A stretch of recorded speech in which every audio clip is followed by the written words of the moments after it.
I want to first of all take this moment to congratulate the Outreach Collective and its founders for this amazing journey that it has had.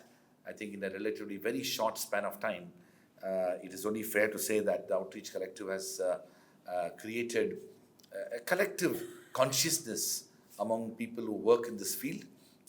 I considered myself primarily as an outreach person because whatever each one of you do resonates so much with what we have been doing in the last 15 years since the founding of our university. I was asking Ankur, what would you like me to speak? Because this is a very familiar group and I can talk about various things, but I thought I will briefly share with you a little bit of our journey of the university, but more I would like to speak a bit about why the work that you are doing is so important for building the future of young people of our country. And I think that's so critical because today we have all kinds of schools, colleges, universities that have come about. If you look at the university space itself, we have over 1,000 universities in India, nearly 50,000 plus colleges, several of whom are large enough to be a university itself, nearly 1,700 plus law schools, and over 5,000 plus business schools. So it's a large higher education sector. Almost 40 million people are part of the sector. And the reality is that when young people who end up going into schools, when they graduate from these schools, their own aspiration, their vision, their perspectives about their future, so much is, essentially being driven by very poor knowledge and information about opportunities, and to a large extent even misguided by so-called, people who are involved in counseling services. Very unfortunate that this problem has become a very serious issue. It's almost a racket in some states of India. And I think this is where a whole new cadre of educated, serious, committed, professionals are absolutely needed. Now, you have all, come up through this generation of evolution of especially private higher education institutions, because the concept of outreach in the form and manifestation that you are all practicing, or at least we are practicing, simply did not exist in the public imagination of Indian universities. The public imagination of Indian universities is actually to close the door so that nobody enters, because there is not enough space. I should tell you a very, very interesting early experience when I came to India, returned to India after a decade of living abroad. I was visiting a top principal of probably one of India's leading colleges at the University of Delhi. And I was sitting with this principal, and just at that moment, chatting with him, and a parent with his daughter walked in to the office, and the parent very proudly said, Professor, my daughter has secured 98% in 12th standard, and she is keen to join your college. And then this principal looked at the father and this eager daughter and said, oh, sorry, I don't meet anybody less than 100%. And he pressed the bell, and the office attendant came in and took this person away. I'm sure you can guess which college this is, but that was the college. That particular year, that college had 100% cutoff for entry into that college. And quite famously, Professor Richard Levin, who used to be president of Yale University, he was visiting India. In fact, he visited our campus in that year, and he made a statement that we are not looking for people above 90%. And he was essentially making that remark to reflect on the Indian crisis when it comes to higher education opportunities, where the demand supply is so skewed up in such a manner that it creates huge lack of opportunities for extremely bright students who want to pursue higher education. It was that milieu in which all of us here have grown and have seen higher education sector. Most of us are recipients of public university education, including our own Dean of Admissions and Outreach, who studied in Miranda House, Delhi University, and JNU. I studied in Loyola College Madras and University of Delhi, and I can guess that several of you, or if not most of you, would have studied in the 1980s and 90s and well into the 2000s in public universities to a large extent, where this whole concept of outreach simply doesn't exist. And in some ways, you are all some sort of a pariah, somebody who it's best to keep them away from the purity of the public imagination of higher education. In fact, outreach is considered a very pejorative word in many of these institutions even today. Such is the milieu in which our university grew in the year 2008 and 9, when we were actually doing outreach, traveling across the country and trying to enter into schools, trying to enter into coaching centers, trying to enter into counselors' minds, trying to have meetings with principals and teachers, essentially talking about the offerings that we have as a university, but also more importantly, why higher education is important, why knowledge and perspectives and skills that higher education institutions offer is so critical for young people. These are the type of conversations that we were attempting to have, and most of the time we were simply in some sort of I would say unwelcome territory. And I think we have come a long way, although I must still say that there is so much more to do, and that's why you have a big challenge out there. The second part of what I want to say is that the context and the time in which we are living requires a lot more rigorousness and intellectual depth when it comes to engaging in outreach. No longer, in fact, I don't like the word sales and marketing, which business schools do all the time. I'm uncomfortable with those terminology, because at the heart of it, what you're doing is not so much about selling or marketing the institutions that you represent, but you're actually providing guidance and helping young people and their parents make informed choices. Those informed choices are being made because you have some knowledge and perspectives through research and through some degree of analysis and even experience at times, that you have something to offer that will guide, counsel, facilitate, enable, even inspire young people to make those choices. That responsibility that you have is quite a significant responsibility, because people are going to make those choices. In fact, I have to confess that since 2008, when I moved to India, I have given over 12,000 talks across India. I have traveled the length and breadth of India, visited schools across India, and from Nagaland to Kanyakumari, I have spoken in schools and colleges, and mostly in schools.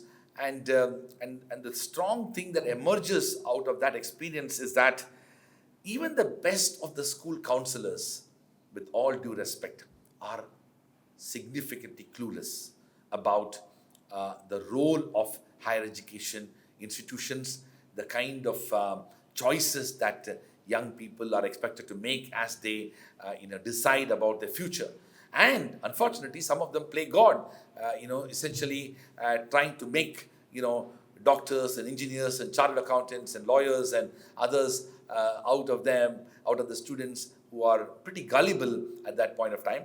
If the level of cluelessness of the counselors in schools is something we're worried about, an even greater worry is the higher degree of cluelessness on the part of parents when it comes to making informed choices for their own children. We are clearly in a huge crisis situation as far as that sector is concerned, when it comes to helping students, enabling students, facilitating students to be able to do that. At another level, you have a situation where highly expensive counselors are catering to the rich and the extremely privileged, in which they are preparing them to make choices, especially to go overseas, to go abroad for higher education institutions. I don't know how many of you are aware, but it is not uncommon for these independent educational counselors to be charging 15 to 20 lakhs of rupees for a relatively short period of time when the so-called counseling services are provided, which can potentially include guidance in preparation of the curriculum vitae, preparation of the statement of purpose, as well as making some advice relating to college admissions and choices with regard to college. It's a hugely, non-transparent market where there are people are able to command huge sums of money for a relatively, I would say, mediocre service at some level, but the demand is so high there because there are privileged people who are out there. So what we are seeing is that we have unfortunately created a caste system in which the highly rich and the privileged are able to access these 5-star counseling services for study abroad. And then there are gullible students who are out there, left with the school-based teachers and counselors. With all due respect, they are good in their own, subjects and teaching, but they are barely being forced into this whole field because the school didn't have enough resources to hire an independent, professionally trained counselor. And so a chemistry teacher is suddenly a counselor to advise and help students make career choices. In that, polarization that we are seeing, this community is going to has enormous promise and enormous hope to actually help and guide students make those choices. And so, but the problem with the community here is that you are constantly questioned as far as your credibility is concerned, your locus standi is concerned, your very presence in the entire fabric of higher education system. You are mostly an unwelcome intruder in the entire process of educational imagination. So to gain legitimacy and credibility in the work that you're doing and to actually have that acceptance in the community that you serve, both in terms of students, parents, teachers, counselors, schools themselves, is going to be a huge challenge that you will be confronting.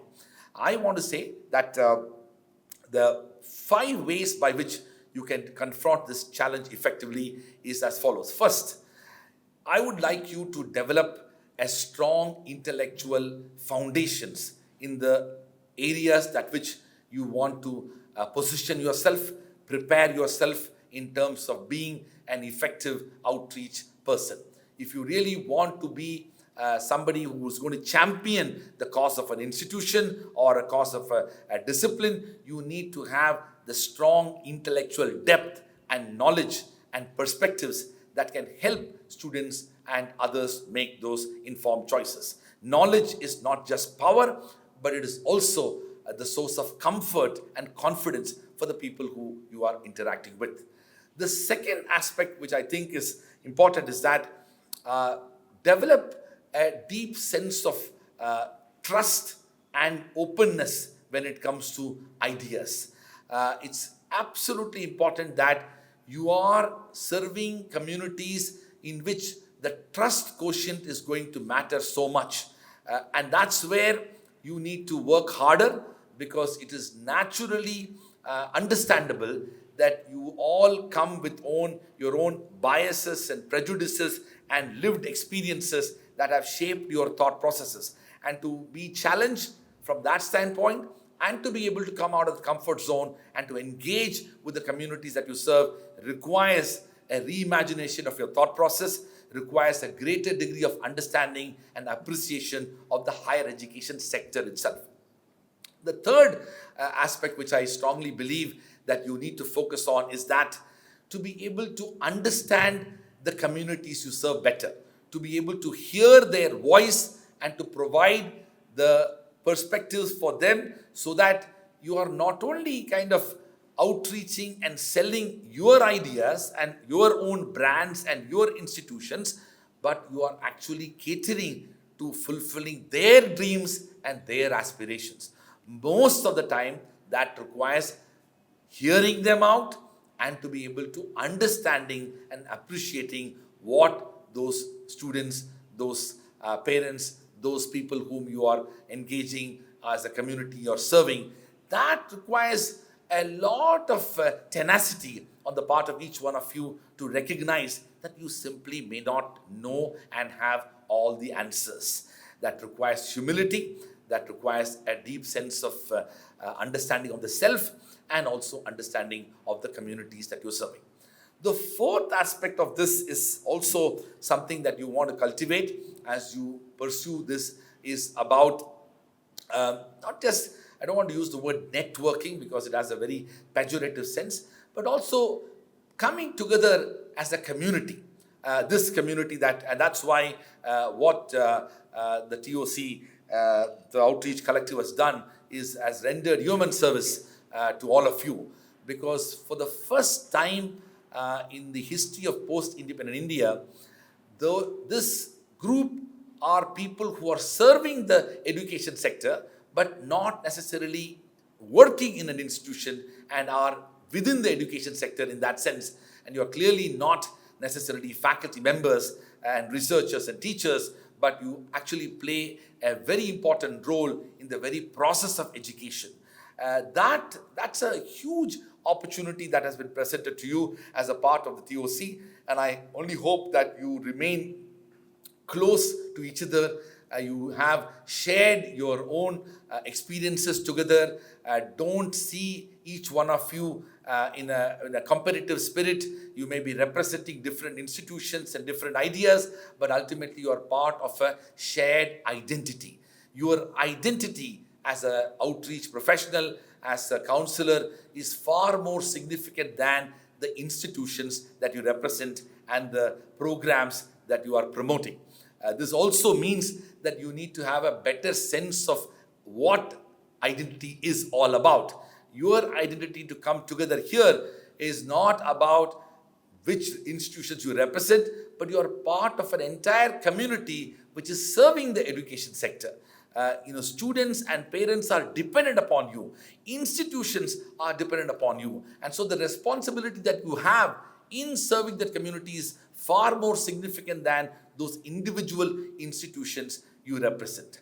And lastly, I would say is that don't stop at outreach leading to a student getting admission and joining the institution.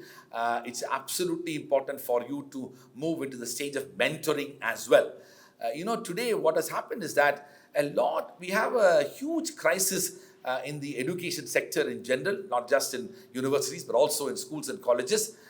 There are very few mentors who are out there, mentoring young people when it comes to the choices that they make, but also to be serving like a life coach for them as they look at the future itself. Don't stop at your, outreach effort when they join the institution or the process of joining has happened.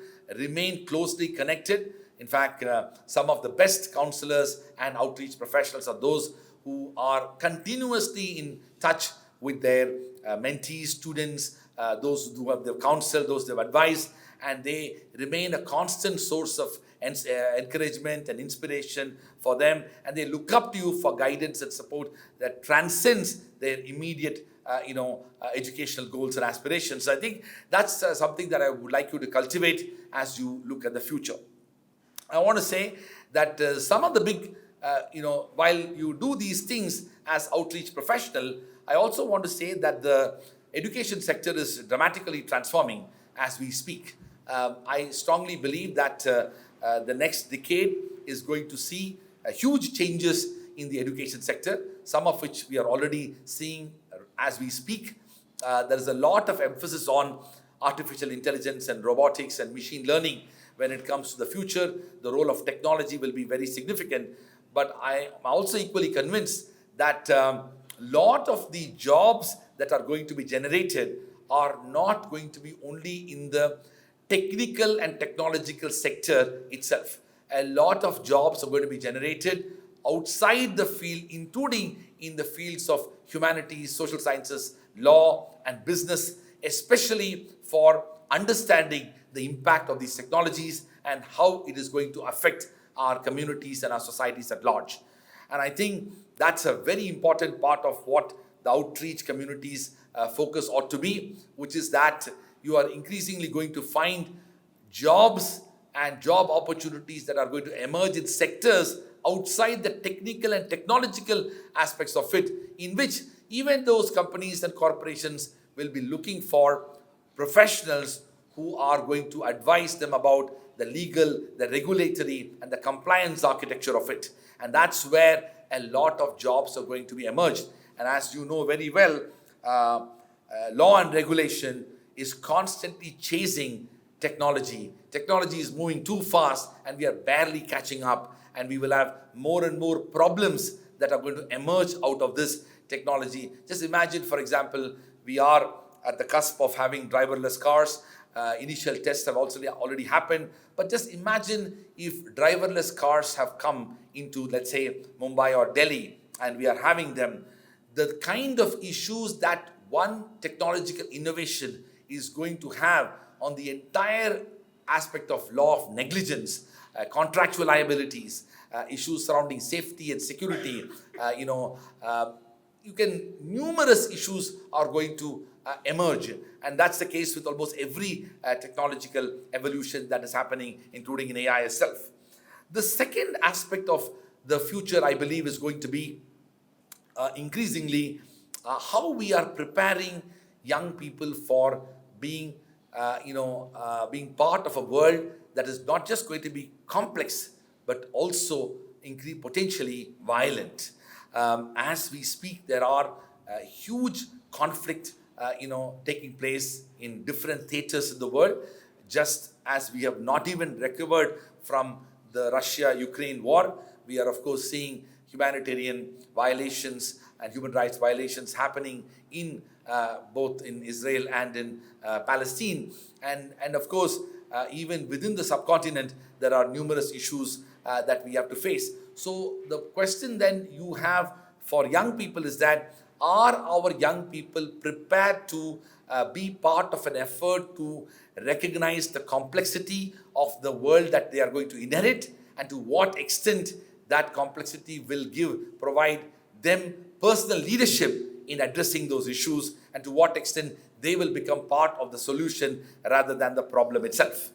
The third aspect of the future when it comes to education is that to what extent we are preparing our students for pursuing experiential learning opportunities, to what extent we can bridge the gap between theory and practice, to what extent the theoretical foundations of knowledge creation and knowledge dissemination that happens in universities can actually be connected to the world of problem solving, to what extent our education can become interdisciplinary, so that the disciplinary boundaries that we have created in our schools and universities can be broken, and those barriers can be shattered with a view to advancing the opportunities within various careers as far as the young people are concerned.